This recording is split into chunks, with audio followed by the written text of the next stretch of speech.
নমস্কার, আমি ডক্টর বোধিসত্ত্ব খান চলে এসেছি সহজ শেয়ার বাজারের আজকের আরেকটি নতুন এপিসোড নিয়ে। আজকের 25শে বৈশাখ আমাদের বিশ্বকবি শ্রী রবীন্দ্রনাথ ঠাকুরের জন্মদিন। এই প্রসঙ্গে তার একটি উদ্ধৃতি আমি উল্লেখ করছি, যেটা আমি সত্যের আহ্বান থেকে নিয়েছি। তিনি বলেছেন, অক্ষমের লোভ আলাদিনের প্রদীপের গুজব শুনলেই লাফিয়ে ওঠে। এবং আজকের আমাদের আলোচনায় বুঝতে পারবেন এমন একটা সেক্টর নিয়ে আমরা আলোচনা করতে চলেছি যার ভয়ে বা যার হারাবার ভয়ে গোটা বিশ্ব সন্ত্রস্ত হয়ে রয়েছে, গোটা বিশ্ব খাদের সামনে দাঁড়িয়ে রয়েছে। এবং এখানে আমাদের মূল প্রশ্ন, ভারতবর্ষ কি নিজেকে বাঁচাতে পারবে?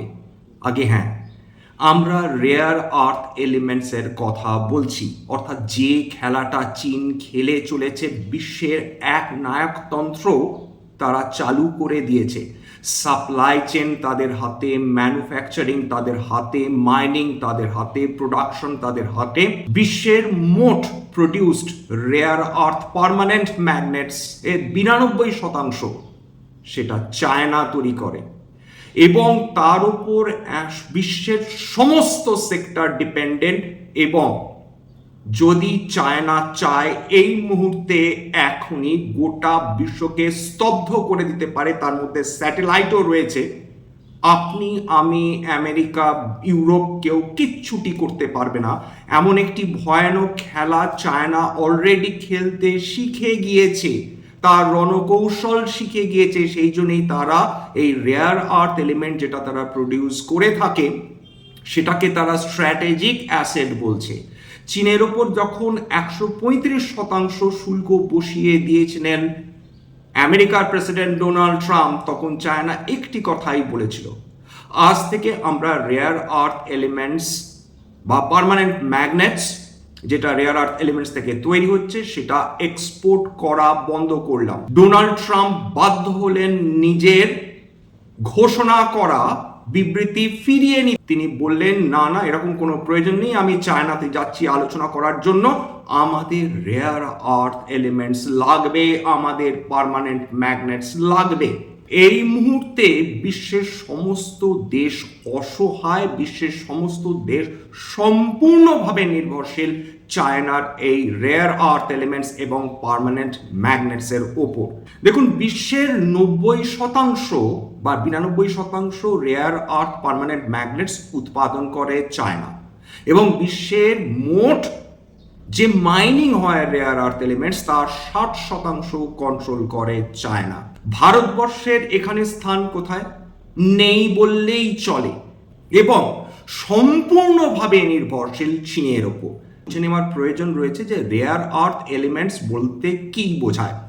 দেখুন, রেয়ার আর্থ এলিমেন্টস কয়েকটা মেটালকে বোঝায়, 17টা বিশেষ মেটালকে বোঝায়। কেউ যদি কেমিস্ট্রিতে ইন্টারেস্টেড থাকেন, পিরিয়ডিক টেবিলে একদম তলায় যে বারটা রয়েছে সেখানে সেই 17টি রেয়ার আর্থ এলিমেন্টসের উল্লেখ রয়েছে, একটু দেখে নেওয়ার জন্য অনুরোধ করব।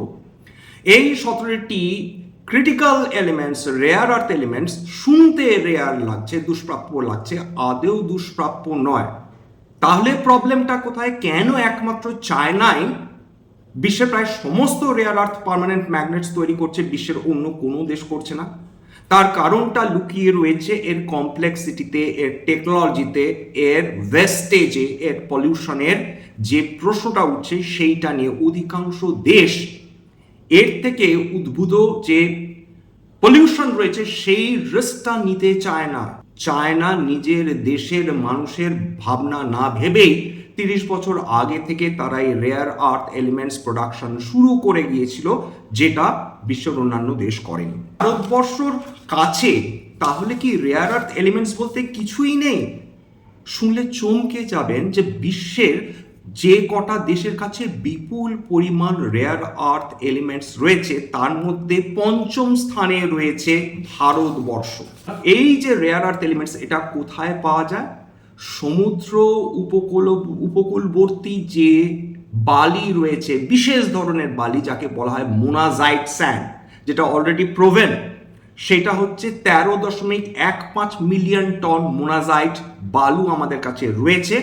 এবং তার মধ্যে থেকে আমরা 7.23 মিলিয়ন টনের রেয়ার আর্থ অক্সাইড বের করতে পারি। রেয়ার আর্থ এলিমেন্টস প্রচুর পরিমাণে রয়েছে গোটা বিশ্বে, কিন্তু একই জায়গায় কনসেন্ট্রেটেড ফর্মে রেয়ার আর্থ এলিমেন্টস নেই। যেহেতু 17টা ক্রিটিক্যাল মেটালস রয়েছে, সেইগুলোকে আলাদা করতেই মাথার ঘাম পায়ে ফেলতে হয়, এতটাই কমপ্লেক্স এই টেকনোলজি। ভারতবর্ষ তারা এর প্রোডাকশন শুরু করতে চাইছে। এই সম্প্রতি কেন্দ্রীয় বাজেটে 7,280 কোটি টাকা বরাদ্দ করা হয়েছে এবং তার নাম দেওয়া হচ্ছে rare earth permanent magnets scheme. তার মাধ্যমে এই 7,280 কোটি টাকা খরচ করা হবে। এর মধ্যে টার্গেট হচ্ছে 6,000 metric ton per annum integrated REPM capacity তৈরি করা, এবং সেটা সম্পূর্ণ হলে 6,450 কোটি টাকা সেলস লিঙ্কড ইনসেন্টিভস 5 বছর ধরে দিয়ে যাওয়া বিভিন্ন কোম্পানিকে। এছাড়া অতিরিক্ত করে রাখা রয়েছে 750 কোটি টাকা, যেটা অ্যাডভান্সড ফেসিলিটিসের জন্য বিভিন্ন কোম্পানিকে দেওয়া হবে ক্যাপিটাল সাবসিডি হিসাবে। এছাড়া জিওলজিক্যাল সার্ভে অফ ইন্ডিয়া, আমরা তো কেবলমাত্র এখন 13.5 মিলিয়ন টনের মতন আমরা মোনাজাইট স্যান্ডের কথা বলছি। ইতিমধ্যেই জিওলজিক্যাল সার্ভে অফ ইন্ডিয়া তারা 482.6 মিলিয়ন টনের রেয়ার আর্থের খোঁজ পেয়েছে, যেটা খুঁজে পেলে বা যেটা প্রোডাকশন শুরু হলে সেটা চায়নার 10 গুণ হতে পারে। এতটাই আমাদের কাছে রেয়ার আর্থ এলিমেন্টস রয়েছে। আমাদের কাছে শুধু দুটো জিনিস নেই, একটা হাই এন্ড টেকনোলজি নেই, যার মাধ্যমে আমরা রিয়েলি এই high quality very powerful rare earth permanent magnets তৈরি করতে পারবো। সেটার দিকে আমরা ট্রানজিশন করছি ধীরে। আবার ওই এক কথাই আসছে, টেকনোলজির ক্ষেত্রে লিপ ফ্রগিং করতে হবে আমাদের। এতটা সময় যে চলে গিয়েছে, এই সময়টা কভার করার জন্য আমাদের টেকনোলজির সাহায্য নিতে হবে। এই তথ্য আমি নিয়েছি গভর্নমেন্ট অফ ইন্ডিয়ার যে প্রেস ইনফরমেশন ব্যুরো রয়েছে তার কাছ থেকে। কোন কোন সেক্টরে এই রেয়ার আর্থ এলিমেন্টস ব্যবহার করা হয়, কি কারণে বলছি, গোটা পৃথিবীকে স্তব্ধ করে দিতে পারে চায়না, তারা ব্ল্যাকমেল করতে পারে গোটা বিশ্বকে যেভাবে আমেরিকাকে করেছিল। কোন সেক্টরগুলো এর উপর সম্পূর্ণভাবে ডিপেন্ডেন্ট জানেন, যেগুলো ছাড়া পুরো স্তব্ধ হয়ে যাবে। আমরা পরস্পরের সঙ্গে কথা বলছি মোবাইলের মাধ্যমে, এই মোবাইলের মধ্যে রয়েছে রেয়ার আর্থ এলিমেন্টস। সেই রেয়ার আর্থ এলিমেন্টস ছাড়া এই মোবাইল ব্যবহার করা যাবে না। ইলেকট্রিক ভেহিকেলস এবং ইলেকট্রিক মোটরস প্র্যাকটিক্যালি পঙ্গু হয়ে যাবে। সেই পার্মানেন্ট ম্যাগনেটস যার সাহায্যে ইলেকট্রিক ভেহিকেলস বা ইলেকট্রিক মোটরস চলে, সেটা সম্পূর্ণভাবে আমাদের আমদানি করতে হয় চায়না থেকে। ভাবছেন আমেরিকার প্রেসিডেন্ট কেন উদ্বিগ্ন হয়েছিলেন? তার যে এত মিসাইল নিয়ে অহংকার, তার যে এত ডিফেন্স নিয়ে অহংকার, তার যে F-35 বিমান নিয়ে অহংকার, সেই সমস্ত কিছু রেয়ার আর্থ এলিমেন্টস ছাড়া চালানোই অসম্ভব। এই যে স্পেস এক্সপ্লোরেশন, তার মধ্যে অত্যন্ত ক্রিটিক্যাল যে মেটালসগুলো ব্যবহার করা হয় সেগুলো rare earth metals. Wind energy panels rare earth elements রয়েছে, সেই টারবাইন্সগুলোতে রেয়ার আর্থ এলিমেন্টস ব্যবহার করা হচ্ছে। সেমিকন্ডাক্টরস এবং আর্টিফিশিয়াল হার্ডওয়্যার, পুরো এনভিডিয়াই বন্ধ হয়ে যাবে। $5 ট্রিলিয়ন যে কোম্পানি, ভারতের অর্থনীতির থেকে বড় যে কোম্পানি হয়ে উঠেছে সে এনভিডিয়া, তারা রেয়ার আর্থ এলিমেন্টস না পেলে তাদের গ্রাফিক প্রসেসিং ইউনিটস তৈরি করাটাই অসম্ভব হয়ে যাবে। আর্টিফিশিয়াল ইন্টেলিজেন্স হার্ডওয়্যার, এই আর্টিফিশিয়াল ইন্টেলিজেন্স ভবিষ্যতের অন্যতম সেরা সেক্টর হতে চলেছে। চলবে যদি না ডেটা সেন্টার থাকে, যদি না রিনিউয়েবল এনার্জি থাকে, যদি না স্পেশাল কুলিং সিস্টেম থাকে, চলবে আর্টিফিশিয়াল ইন্টেলিজেন্স ডেভেলপমেন্ট? উত্তর হচ্ছে না। কিসের সাহায্যে এইগুলো চলবে? যে সোলার প্যানেলসগুলো, সেখানেও ক্রিটিক্যাল মেটালসের অ্যাক্টিভ ইউসেজ রয়েছে। সুতরাং ক্রিটিক্যাল এলিমেন্টস ছাড়া, ক্রিটিক্যাল মেটালস ছাড়া, রেয়ার আর্থ এলিমেন্টস ছাড়া আমাদের সেমিকন্ডাক্টর সেক্টর বন্ধ, আর্টিফিশিয়াল ইন্টেলিজেন্স হার্ডওয়্যার বন্ধ। এই যে নিউক্লিয়ার রিঅ্যাক্টরসগুলো দেখছেন, তার মধ্যে রয়েছে rare earth elements. China mining করছে, সেখান থেকে প্রোডাকশন করছে, ম্যানুফ্যাকচার করছে রেয়ার আর্থ পার্মানেন্ট ম্যাগনেটস। তার ফলে দূষণ ছড়াচ্ছে কেন? তার কারণ এই বালুতেই মিশে রয়েছে ইউরেনিয়াম এবং থোরিয়াম। সুতরাং যে বর্জ্য পদার্থ হিসাবে যেটা পড়ে থাকছে, সেই ইউরেনিয়াম এবং থোরিয়াম রেডিও অ্যাক্টিভ এলিমেন্টস। চায়নাতে এরকম হাজার হাজার শিশু রয়েছেন যাদের বুদ্ধি বাড়েনি তাদের বয়স অনুযায়ী, সেটার জন্য দায়ী করা হচ্ছে সেই দূষিত পদার্থ বা বর্জ্য পদার্থ যেটা রেয়ার আর্থ এলিমেন্টস থেকে এসেছে। বিশ্বকে ডমিনেট করার লোভে চায়না তার নিজের শিশুদেরই উৎসর্গ করে দিয়েছে বলা যেতে পারে। রোবোটিক্স এবং ইন্ডাস্ট্রিয়াল অটোমেশন, সেখানে রেয়ার আর্থ এলিমেন্টস লাগে? উত্তর হচ্ছে অবশ্যই লাগে। ক্লিন এনার্জি এবং এনার্জি ট্রানজিশন, সেখানে কেবলমাত্র রেয়ার আর্থ এলিমেন্টস বলে ছেড়ে দিলে তো হবে না। কোন কোন রেয়ার আর্থ এলিমেন্ট কোন কোন সেক্টরে লাগছে একটু বুঝে নি, একটু ধৈর্য ধরে দয়া করে শোনার চেষ্টা করবেন। ক্লিন এনার্জি, এনার্জি ট্রানজিশন অর্থাৎ রিনিউয়েবল এনার্জিতে কোন কোনগুলো ব্যবহার করা হচ্ছে, বিশেষ করে কোন রেয়ার আর্থ মেটালসগুলো? নিওডিমিয়াম, প্রোসিওডিমিয়াম, ডিসপ্রোজিয়াম, এগুলো হাই স্ট্রেংথ পার্মানেন্ট ম্যাগনেট, বিশেষ করে উইন্ড টারবাইন জেনারেটরস এবং ইলেকট্রিক ভেহিকেল মোটরসের ক্ষেত্রে ভীষণ গুরুত্বপূর্ণ। ইলেকট্রনিক্স এবং টেকনোলজি, যেটা স্মার্টফোনের ক্ষেত্রে বললাম, একই কথা প্রযোজ্য ল্যাপটপ, টেলিভিশনের যে স্ক্রিন, স্পিকার্স যেগুলোতে মাধ্যমে আপনারা শুনতে পাচ্ছেন আমার কথা, ভাইব্রেটার্স, এইগুলোতে লাগে গ্যাডোলিনিয়াম, টার্বিয়াম এবং ইট্রিয়াম। অটোমোটিভ ক্যাটালাইটিক কনভার্টার্স যেগুলো আমাদের গাড়িতে থাকে, সেটা কি করে? সেটা পলিউশন কমাতে সাহায্য করে, এমিশনস। কি কি কাজে লাগছে? ল্যান্থানাম এবং সিরিয়াম। ডিফেন্স এবং এরোস্পেসের কথাই বা কিভাবে বাদ দিই? Guided missile systems, lasers, radar এবং নাইট ভিশন গগলস, অর্থাৎ আমাদের যে সৈনিকরা রাত্রেবেলায় তারা যে পাহারা দেন, তারা কিন্তু এই নাইট ভিশন গগলস পরে সেখানে কিন্তু যে ইনফ্রারেড লাইটটা রয়েছে সেটাকে কনভার্ট করেন ন্যাচুরাল লাইট। তার হচ্ছে আরবিয়াম, ইট্রিয়াম এবং নিওডিমিয়াম। এই যে ক্রুড অয়েলের কথা নিয়ে আমরা তো ওয়ারিড না, সেইখানে পেট্রোলিয়াম রিফাইনিং করার জন্য, অর্থাৎ ক্রুড অয়েল থেকে পেট্রোল, ডিজেল এবং অন্যান্য বাই প্রোডাক্টস তৈরি করার ক্ষেত্রে ক্যাটালিস্টের প্রয়োজন হয়। এই রেয়ার আর্থ এলিমেন্ট সেই ক্যাটালিস্ট হিসাবে ব্যবহার করা হয়।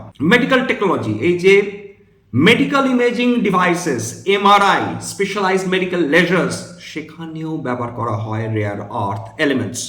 আমাদের চায়নার ওপর অত্যাধিক ডিফেন্স ছিল, যে কারণে আমাদের মহামান্য প্রধানমন্ত্রী, তিনি তো ভবিষ্যৎ দ্রষ্টা, তিনি বহু বছর আগে দেখে ফেলেছিলেন যে ভারতবর্ষের কি প্রয়োজন রয়েছে। ঠিক সেই কারণে তার মেক ইন ইন্ডিয়া প্রজেক্ট, ঠিক সেই কারণে তিনি 2025 ন্যাশনাল ক্রিটিক্যাল মিনারেল মিশন তৈরি করে ফেলেছেন, যাতে ভারতবর্ষ স্বনির্ভর হতে পারে, যাতে ভারতবর্ষ 2070-এর মধ্যে জিরো কার্বন এমিশন দেশ হয়ে উঠতে পারে। অর্থাৎ এতটাই বিস্তৃত তার চিন্তা ভাবনা, সেই কারণে তিনি এতটা কনসেন্ট্রেট করছেন, এতটা গুরুত্ব দিচ্ছেন ভবিষ্যতের সেক্টরের ওপর। তিনি ভবিষ্যতের প্রজন্মের কথা ভাবছেন, কোম্পানিগুলোকে বাবা বাছা করছেন, ওরে তোরা আয় রে ভারতবর্ষে প্রডিউস কর। তার জন্যে তিনি সমস্ত ধরনের তিনি হেল্প করতে প্রস্তুত। অর্থাৎ ভারত সরকার মাননীয় প্রধানমন্ত্রীর কারণে সমস্ত কোম্পানিকে নানা ধরনের হেল্প করতে প্রস্তুত, সেটা সাবসিডি বলুন বা অন্যান্য হেল্পের কথা বলুন। গ্লোবাল ডিমান্ডের কথা আমাদের ভাবতে হবে। দেখুন, গ্লোবাল ডিমান্ড, যত রিনিউয়েবল এনার্জি, যত ডেটা সেন্টার, যত এআই ডেভেলপমেন্ট, যত আমাদের ডিফেন্স ইনফ্রাস্ট্রাকচার ডেভেলপমেন্টের কথা বলুন, সমস্ত কিছু যেহেতু রেয়ার আর্থ এলিমেন্টসের উপর ডিপেন্ডেন্ট, এবং ধরা হচ্ছে 400 থেকে 600% ডিমান্ড বৃদ্ধি হবে কেবল সামনে 10 বছরের মধ্যে। সুতরাং যত তাড়াতাড়ি ভারতবর্ষ নিজের পায়ে দাঁড়িয়ে যেতে পারে, ক্রিটিক্যাল এলিমেন্টস ডেভেলপমেন্ট করতে পারে, তত আমাদের জন্যে মঙ্গল।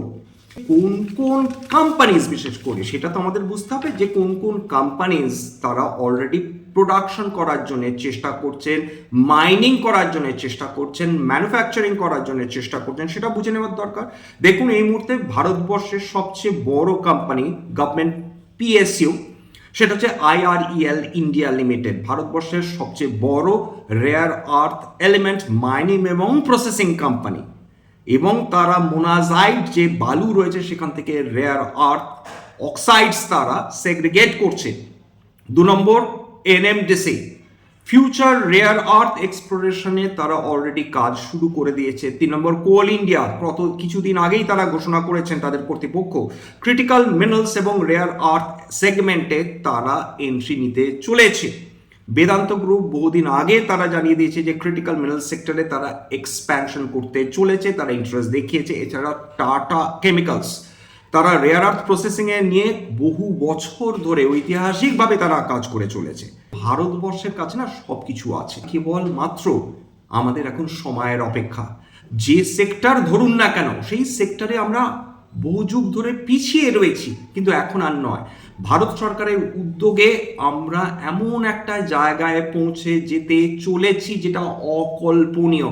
ভারতবর্ষ কেবলমাত্র অর্থনৈতিকভাবে তারা এগোচ্ছে তা নয়, টেকনোলজিক্যালি তারা সুপিরিয়রিটি গেইন করতে চলেছে। স্ট্যান্ডার্ড ডিসক্লোজার যে কোম্পানিগুলো নিয়ে আলোচনা করলাম, হতে পারে তার মধ্যে কয়েকটা কোম্পানিতে আমার বা আমার পরিবারের ভেস্টেড ইন্টারেস্ট থাকলেও থাকতে পারে। ভবিষ্যতে আমরা যদি নতুন করে কিনি বা বিনিয়োগ করি, আগাম বিজ্ঞপ্তি দিয়ে কিনতে বা বিক্রি করতে পারবো না।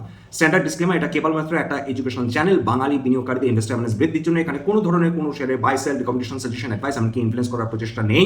আমার কথা শুনে যদি কোনো শেয়ার বা কোনো অ্যাসেটে বাই সেল সিদ্ধান্ত নেন, ক্ষতির মুখোমুখি হতে পারেন। সুতরাং সবসময় একজন সেবি রেজিস্টার্ড ইনভেস্টমেন্ট অ্যাডভাইসারের পরামর্শ নেওয়ার চেষ্টা করবেন বা নিজে ডিউ ডিলিজেন্স করবেন, সেক্ষেত্রে আপনারা উপকৃত হলেও হতে পারেন।